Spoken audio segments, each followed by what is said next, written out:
Hello friends, जय Jagannath. Welcome back to our channel notification Odisha channel आपन को स्वागत। तो सांग माने आपण माने जानिथिबे बीपीएन तरफ एक बड़ धरणर नियुक्ति खबर आसी जायछि जाकि हमर भारतीय पशुपालन निगम लिमिटेड। तो बहुत बड़ धरणर वैकेंसी आसी जायछि। तो जो मैंने भी आम चैनल टी नुआ अच्छा तो चैनल टी को सब्सक्राइब कर दिंतु एवं पाखे थिबा बेल आइकन टी को दबाई दिंतु आमर यही नोटिफिकेशन अपडेट सब पाइबा। तो चलतु आउ डेरी नक भिडटी को आरंभ करवा। तो देखा गले सांग मैंने आमर ऑर्गेनाइजेशन टी ना रही जहाँकि आमर बीपीएनएल भारतीय पशुपालन निगम लिमिटेड। तो जॉब टाइप टी आपणकर एटा पब्लिक लिमिटेड कंपनी आपणकर रहिबो एवं यह को आपणकर पब्लिक लिमिटेड हेले भी यह आपणकर जो गवर्नमेंट अंडर आसे एटा आपणकर गवर्नमेंट अंडर आछि। तो यह को को माने अप्लाई कर परिबे। तो यह को ऑल इंडिया रो कैंडिडेट माने यह को अप्लाई कर परिबे। तो जेंडर आमे जदी देखिया जिवा बोथ आपणकर बोथ मेल एंड फीमेल या को मध्य अप्लाई कर परिबे। तो चलंतु यह पर आमे देखिबा एथिरे आपणकर पोस्ट सब कोन कोन अछि। तो प्रथमतः फास्ट आपणकर अछि चीफ प्रोजेक्ट ऑफिसर एठी आपण देखि परथे एवं सेकंड रे आपणकर अछि डिस्ट्रिक्ट एक्सटेंशन ऑफिसर एवं ता सरले आपणकर अछि तहसील डेवलपमेंट ऑफिसर एवं तापर आपणकर आ गोटे अछि पंचायत पशु सेवक। तो टोटल ऊपर हम देखिया गले पांचटा पोस्ट आपणकर वैकेंसी बाहरछि माने पांचटा डिपार्टमेंट रे आपणकर वैकेंसी बाहरछि। तो टोटल ऊपर संग माने हम जदी देखिया जुआ 12,981 पोस्ट आपणकर टोटल ऑल ओवर इंडिया रे आपणकर रहिछि 12,981 टी। तो चलंतु देखिबा आपणकर रिक्वायरमेंट जो आपणकर वैकेंसी डिटेल्स आपणकर। तो पोस्ट नेम देखिबा। तो पोस्ट नेम आपणकर रही चीफ प्रोजेक्ट ऑफिसर।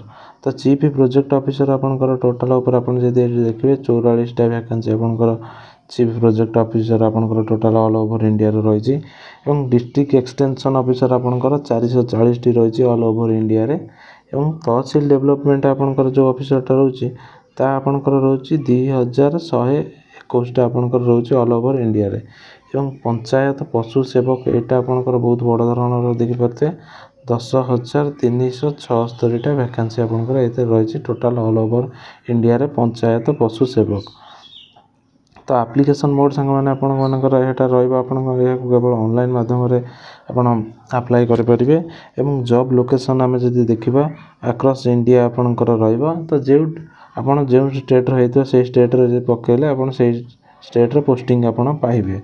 तो आपण जदी ओडिसा रे बिलोंग करछंती तो आपण जदी ओडिसा रे पके ताले आपण ओडिसा रे जॉब पाइबे। तो जे माने भी जे डिस्ट्रिक्ट रे पकेबे से माने से डिस्ट्रिक्ट रे ही आपणकर जॉब पाइबे। तो चलंतु या पर आपणकर भारतीय पशुपालन निगम लिमिटेड आपणकर एज लिमिट टी देखिदबा। तो चीफ प्रोजेक्ट ऑफिसर पई आपणको मिनिमम 40 रु 65 वर्ष होइथिबा दरकार चीफ प्रोजेक्ट ऑफिसर पई एवं तापर आपणकर जे देखिबा डिस्ट्रिक्ट एक्सटेंशन ऑफिसर तो आपनको मिनिमम 25 वर्ष होइथिबा दरकार एवं मैक्सिमम आपनको 40 वर्ष होइथिबा दरकार। ताहाले आपण जाई एलिजिबल होई परिबे डिस्ट्रिक्ट एक्सटेंशन ऑफिसर पई एवं तृतीय रे आपण माने देखि परथे एठी तहसील डेवलपमेंट ऑफिसर। तो मिनिमम एथि आपको 21 वर्ष होइथिबा दरकार एवं मैक्सिमम आपको 40 वर्ष होइथिबा दरकार। ताहाले जाई आपण याको अप्लाई कर परिबे। तो 4 रे हमें देखिबा पंचायत पशु सेवक। तो मिनिमम आपको एथरे 18 वर्ष एवं मैक्सिमम आपको 40 वर्ष होइथिबा दरकार। ताहाले जाई आपण एई फॉर्म पकेबा पई एलिजिबल। तो आपण जदी अधिक किसी आपणकर इनफॉरमेशन जानबा को चाहछंती तो ऑफिशियल विजिट आपण ऑफिशियल वेबसाइट मु डिस्क्रिप्शन में दे देबी एवं ता सहित आपणकर पीडीएफ भी आपणकर नोटिफिकेशन पीडीएफ टी मु डिस्क्रिप्शन में दे देबी आपण सेठ जाई चेक कर देबे। तो एजुकेशनल क्वालिफिकेशन संग माने देखिया गले candidate should pass any graduation. तो आपण जदी 10th किबा +2 +3 पास करछंती तो या पय आपण एलिजिबल। आपण जो भी आपणकर ग्रेजुएशन जो भी सब्जेक्ट रे करि थांतो आपण याको अप्लाई कर परिबे। तो चलंतु देखिया या पर आपणकर एप्लीकेशन फीस देखिया।